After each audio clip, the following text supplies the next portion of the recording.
கவிதா, ஏனுங்கம்மா? அந்த கஸ்தூரி பலகையில தூக்கு பாத்திரம் வச்சிருக்கிற எடுத்துட்டு வா. சரி இருங்க, போய் கஸ்தூரியை கேட்டுட்டு வர்றேன். பலகையில தூக்கு பாத்திரம் இருக்குதானே? கஸ்தூரி கேட்க வேண்டாம், ஆ. கஸ்தூரி பலகையில தூக்கு பாத்திரம் இருக்குது எடுத்துட்டு வா. ஏங்கம்மா, கஸ்தூரிட்ட கேட்காம கஸ்தூரியோட பலகையிட்ட கேட்டா அது பதில் சொல்லுமா? அந்த தூக்கு பாத்திரம் என்கிட்ட இருக்குது அப்படின்னு சொல்லி. கஸ்தூரி பலகை கூட காட்டுட்டுமா? சரி காட்டுங்க பாக்கலாம். ஏன் கஸ்தூரியோட பலகை இங்க கொண்டு வந்து வச்சுக்கிட்டீங்களாக்கா?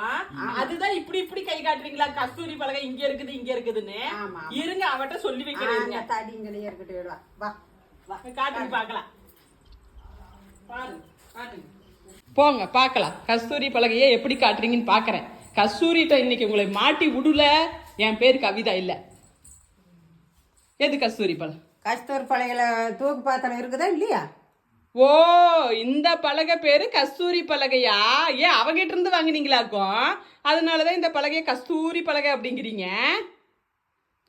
ஏமா, கஸ்தூரி பலகைன்னு தான் இதை அத்தனை பேருமே சொல்லுவாங்க. நீ புதுசா இதே கஸ்தூரி பலகையா கஸ்தூரி கிட்ட இருந்து வாங்குறேன்னு இதை வச்சு சாமான் வைக்கிறதுக்கு இதுக்கு பேரு முன்ன சொல்லுவாங்க கஸ்தூரி பலகைன்னு. நீ கஸ்தூரி கிட்ட இருந்து வாங்கினியா காமாட்சி கிட்ட இருந்து வாங்கினியான்னு கேக்குற? இந்த யுவதளத்தை கொண்டு குறைச்சல் இல்லையா? ஐயோ, தப்பிச்சிட வேண்டியதுதான். எங்க தப்பிச்சிட வேண்டியதான்? கொஞ்சம் நின்று சொல்றா. இதே பொழப்பா போயிருச்சு உனக்கு? இல்ல இல்ல, நீங்க மறந்துட்டீங்களோ என்னமோ பக்கத்துல கூட்டு வந்து காமிச்சேன். வேற ஒண்ணு இல்ல, போய் வேலையை பாருங்க. இல்ல, நானும் என்ன உட்கார சொல்றேன் பாரு. நான்